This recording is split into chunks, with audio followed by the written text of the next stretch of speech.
तो 7 पीपल। जी रिपीट कीजिएगा। जी 3 पीपल क्या है, 4 एप्पल खा रहे हैं और 2 दिन में। कितने दिन 2 में? दिन में। तो 2 7 दिन में, ठीक है। People 2 days. 7 पीपल, कितने 7 एप्पल पीपल। खाएंगे 5 दिन में?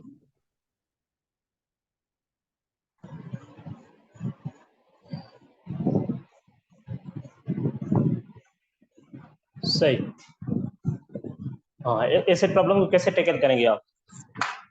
मिसाल पर हमारे पास ये है पीपल, ठीक है, एप्पल, और हमारे पास डेज है। ठीक है, हमारे पास 3 पीपल हैं और 4 एप्पल और 2 डेज, और 7 पीपल हों 100 और 5 डेज। जी स्मिथ।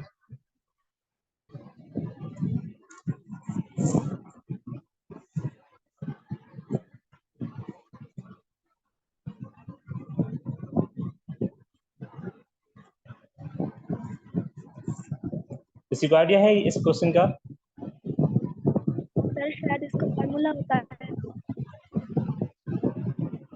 जी हाँ, इसके लिए एक फार्मूला होता है। जी बताएं कौन सा फार्मूला है? मेन मैं 1 बताऊं? जी बताएं। पता नहीं ये सही होता है या गलत सर। जितने पीपल ज्यादा होंगे तो उतने एप्पल ज्यादा खाएंगे, उतने दिन कम लगेंगे। इसमें लिए पहले तो आप मिसाल तो यहाँ पे देखिए 3 पीपल हैं, 4 एप्पल 2 दिन में खा रहे हैं, ठीक है, तो 7 पीपल हैं, तो जो एप्पल्स हैं वो कितने होंगे और 5 दिन में। सर तो इसका इसका रिलेशन आप कैसे जी सर ये सर मैं पहले ऐसे ऐसे करेंगे तो 3 को 4 से मल्टीप्लाई करेंगे, 7 को 1 से मल्टीप्लाई करेंगे। जी दोबारा बताएं सुमित। सर पहले जो डायरेक्ट इनवर्स और डायरेक्ट का रेशो निकालेंगे, तो पहले क्या डायरेक्ट है या हमारे पास इनवर्स थे? हाँ, तो उसके लिए क्या करेंगे हम? ये मुझे डायरेक्ट का लग रहा है। 3 जो 3 पीपल हैं, 4 एप्पल खा रहे हैं। अगर हमारे पास 7 पीपल हैं तो कितने एप्पल्स खाएंगे? हाँ, ये तो यहाँ तक जो एप्पल और पीपल का रिलेशन जो लग रहा है मुझे भी तो डायरेक्ट लग रहा है। जी किसी को कोई आर्ग्यूमेंट है इसके हवाले से अगर ये इनडायरेक्ट हो?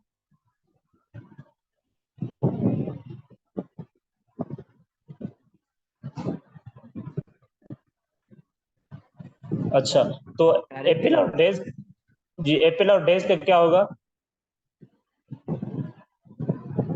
सर वो लास्ट वाले जो बचेंगे वो बाद में मल्टीप्लिकेशन करेंगे। अच्छा बताएं।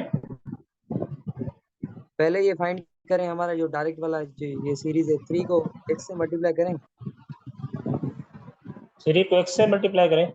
जी। जी 4 जी मल्टीप्लाई 4 मल्टीप्लाई बाय 7। सही है, इसको इसके साथ मल्टीप्लाई करें, इसको इसके साथ, ठीक है, तो ये आएगा हमारे पास x इज इक्वल टू 28/3। यहाँ से मतलब कि पीपल और एप्पल का जो रिलेशन है। तो आगे डेज के साथ हम कैसे कंसीडर करेंगे? जी सर ये सीधे मल्टीप्लाई करेंगे। इसको इसके साथ। 28 को 2 से मल्टीप्लाई करेंगे जी। 28 को 2 से मल्टीप्लाई करेंगे और 3 को 5 से। तो ये आंसर सही आएगा। आई थिंक ये सही आएगा सर। किसी कोई आर्गुमेंट है इसके हवाले से?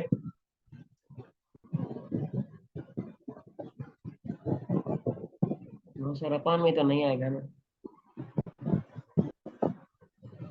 जी नरगिस, ये सही है।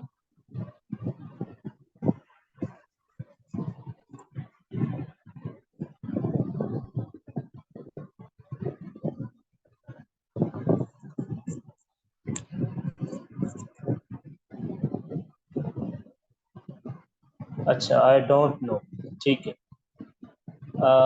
डर गया, आप बताएं।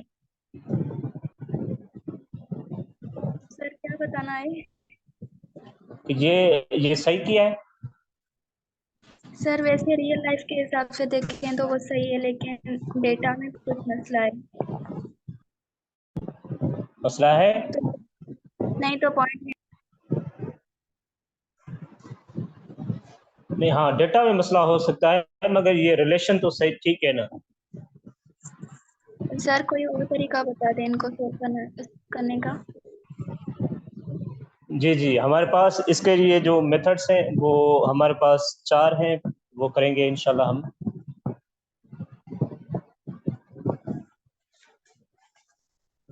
ठीक है, आप यहाँ पे लिख लें क्वांटिटी 1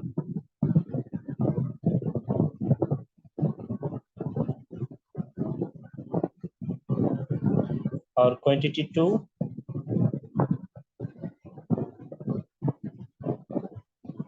और क्वांटिटी 3। तो ये चीज़ें आपको जहन में होनी चाहिए लाज़िम। ठीक है,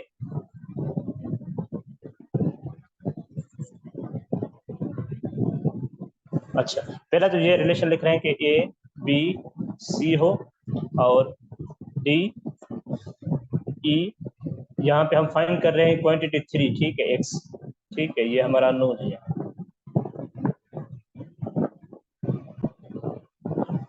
तो केस 1 ये है,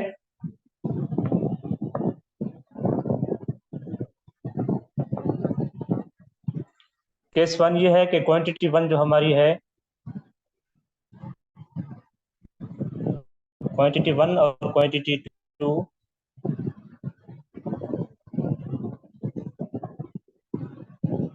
क्वांटिटी 2 जो है आपस में क्या हो, डायरेक्टली रिलेटेड हो, मतलब कि डायरेक्टली उसका रिलेशन हो, डायरेक्टली प्रोपोर्शन हो।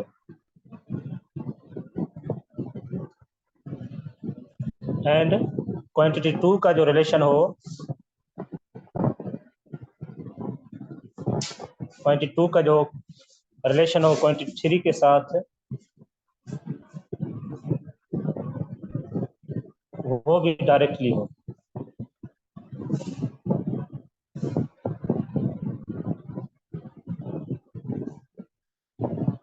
तो उसके लिए क्या कंडीशन होगी?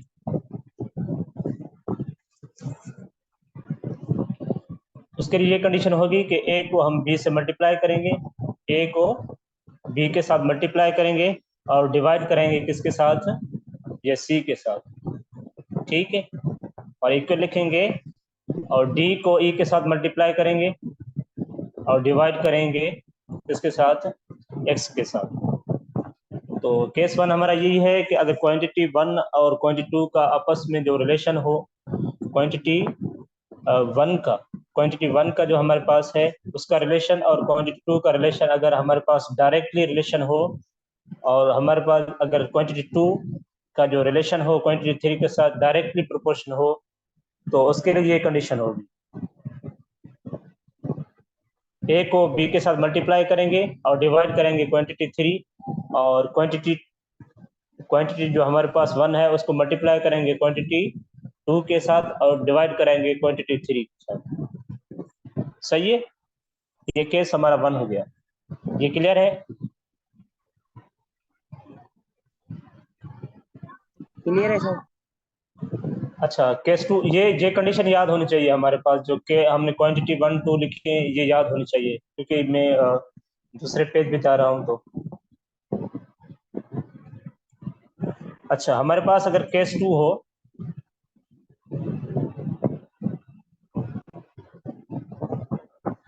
केस 2 में हमारे पास जो क्वांटिटी 1 हो, क्वांटिटी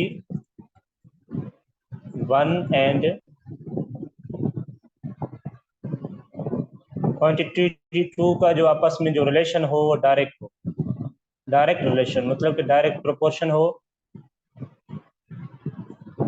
और जो क्वांटिटी 2 है हमारे पास, क्वांटिटी 2 एंड क्वांटिटी 3 का जो आपस में रिलेशन हो वो इनवर्स हो।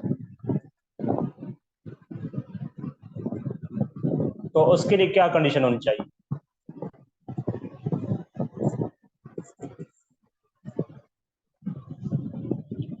उसके लिए कंडीशन क्या होनी चाहिए हमारे पास?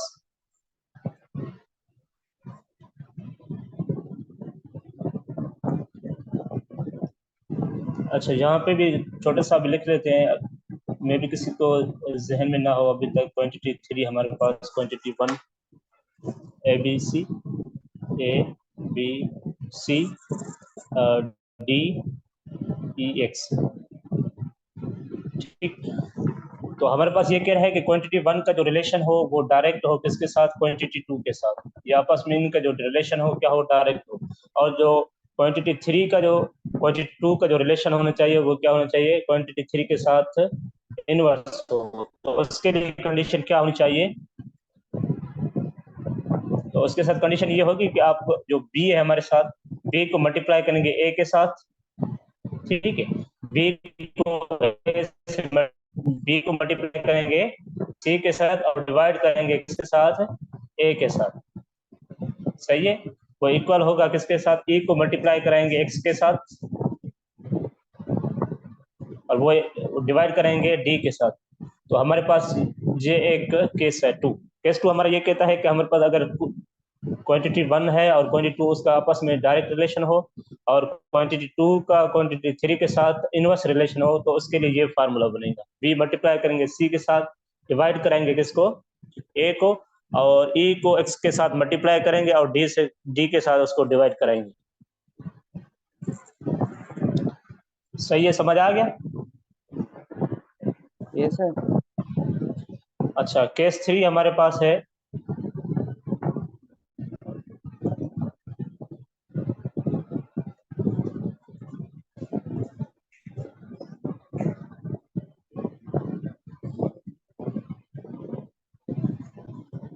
अच्छा केस 3 हम ये नजर आ रहा है आपको?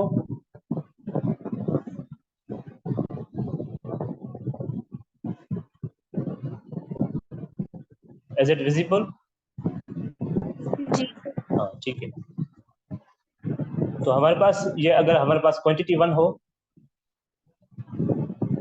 क्वांटिटी 1 का रिलेशन हो क्वांटिटी 2 के साथ, कौन सा रिलेशन होना चाहिए अभी, क्वांटिटी 2 के साथ रिलेशन इनवर्स हो, ठीक है, इनवर्स रिलेशन हो।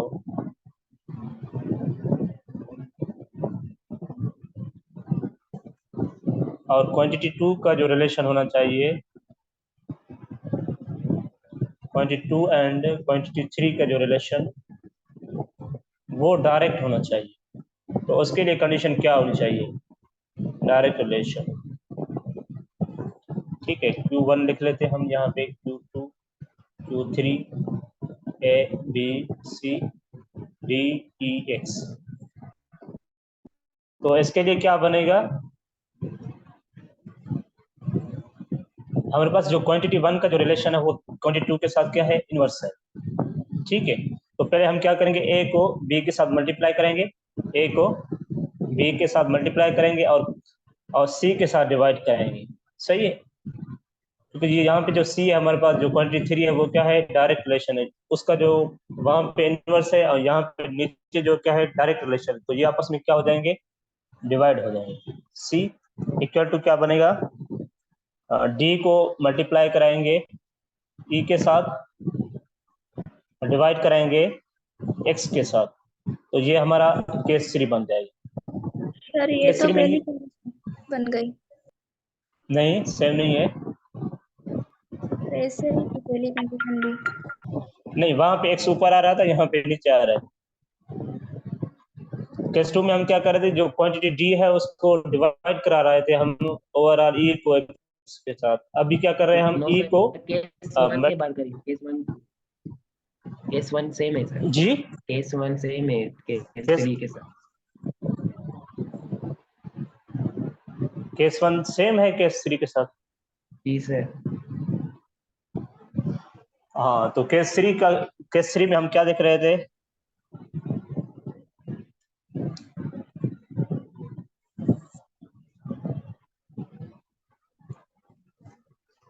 तो उसके लिए आप ये फार्मूला भी अप्लाई कर सकते हैं। अगर दोनों के साथ हमारे पास अगर क्वांटिटी 1 इंक्रीज हो रही है, मतलब कि दोनों क्वांटिटी 1 और 2 का जो हमारे पास रिलेशन है वो क्या है, इनवर्स है, और क्वांटिटी 2 और क्वांटिटी 3 का डायरेक्ट है, तो उसके लिए ये फार्मूला, ये मैं कंफर्म करूंगा अगर कोई डाउट है। सही है। अच्छा, केस 4 हमारे पास क्या होगा,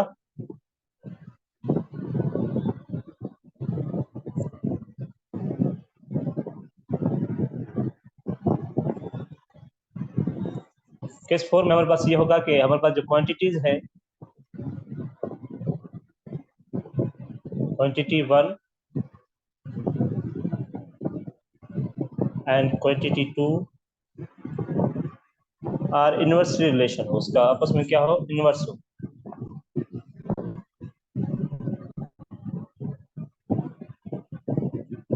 और क्वांटिटी 2 का भी रिलेशन जो क्वांटिटी 3 के साथ हो वो क्या हो, वो भी इनवर्स हो।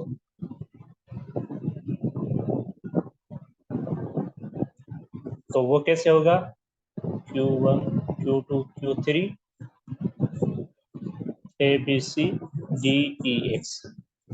तो इसमें ये कह रहा है कि हमारे पास अगर केस 4 कह रहा है कि हमारे पास जो तीनों का रिलेशन आपस में इनवर्स होना चाहिए, मतलब क्वांटिटी 1 को क्वांटिटी 2 के साथ रिलेशन होना चाहिए, वो भी इनवर्स हो, क्वांटिटी 2 का रिलेशन क्वांटिटी 3 के साथ वो भी इनवर्स होना चाहिए। तो उसके लिए हम क्या करेंगे,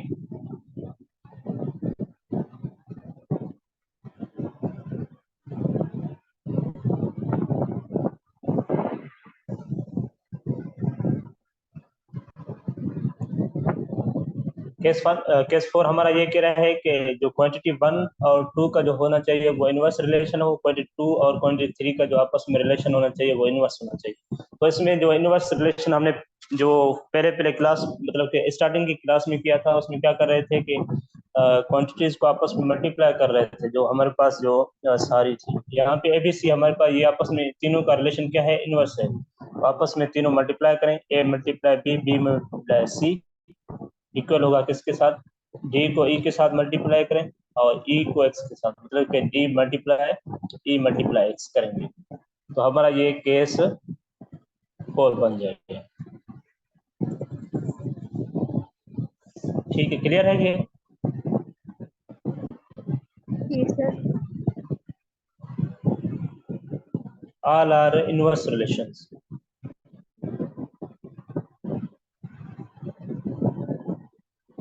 ठीक, तो एक एग्जांपल करते हैं लास्ट में।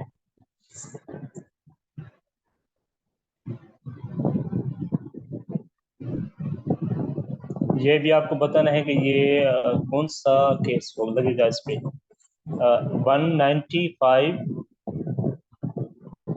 195 हमारे पास क्या है, मेन है। 195 main working 10 hours a day and finish a job in 20 days.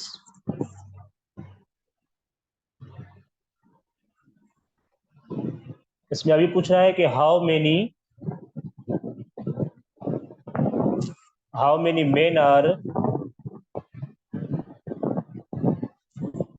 men are required to finish the job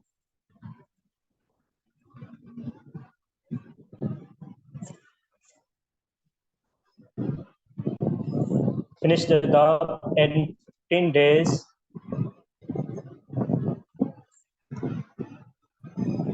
if they work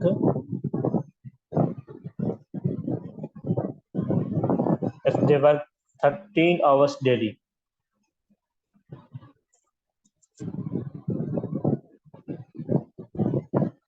तो पहले तो हम क्वांटिटी 1 2 3 लिखेंगे। तो क्वांटिटी 1 हमारे पास क्या है, मेन, और क्वांटिटी 2 हमारे पास क्या है, आवर्स।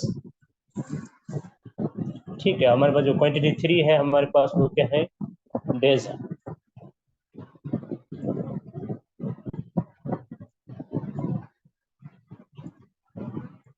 अच्छा, तो हमारे पास पहले तो हमारे पास पीपल कितने हैं, 195।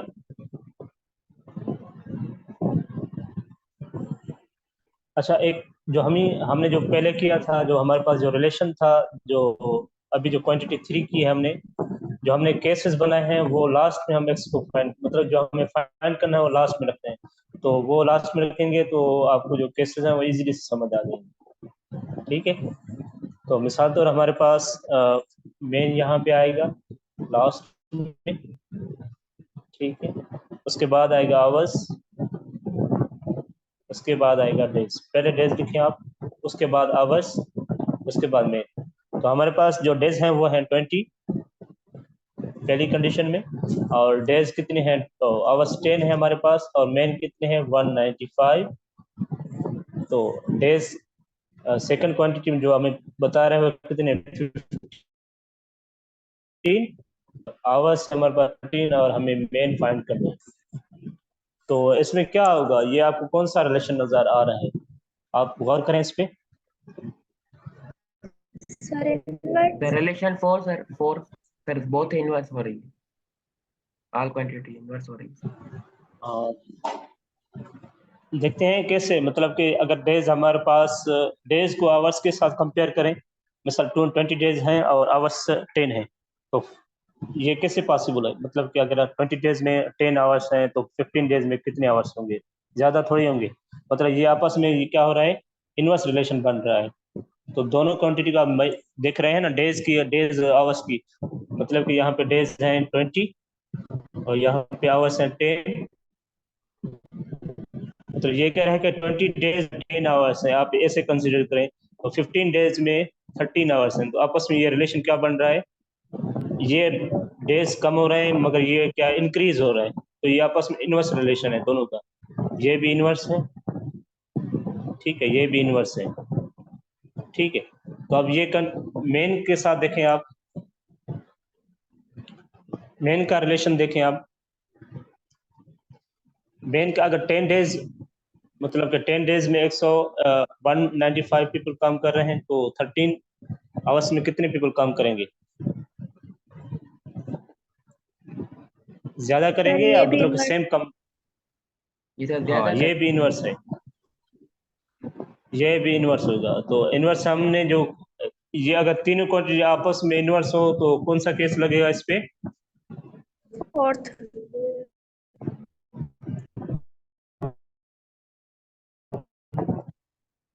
पर जो क्वांटिटी 1 और क्वांटिटी वो भी इनवर्स होना चाहिए, ठीक है। यहाँ पे डेज और आवर्स का रिलेशन वो भी इनवर्स होना चाहिए, और आवर्स का जो क्वांटिटी 2 का 3 के साथ वो रिलेशन वो भी इनवर्स होना चाहिए,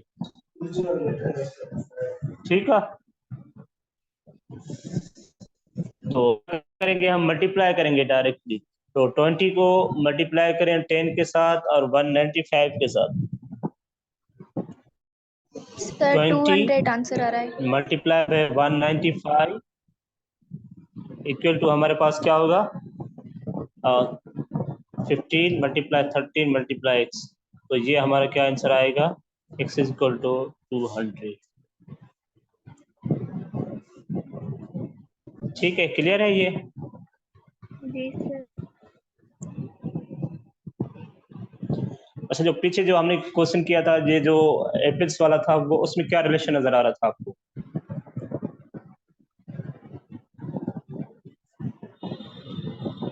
जो हमने पहले किया था सर पता नहीं हमारे पास। कौन सी क्वांटिटी।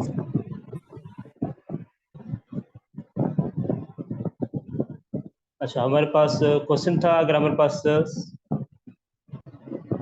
4 लोग 2 दिन में 5 एपिल्स खा रहे हैं और 7 लोग 5 दिन में कितने एपिल्स खाएंगे।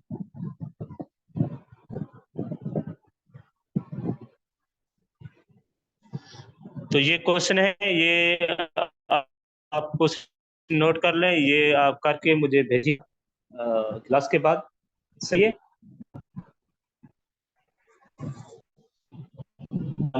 को सब ग्रुप में रखें जो आपने यहाँ पे भेजा था, सही है, फॉरवर्ड कर दें।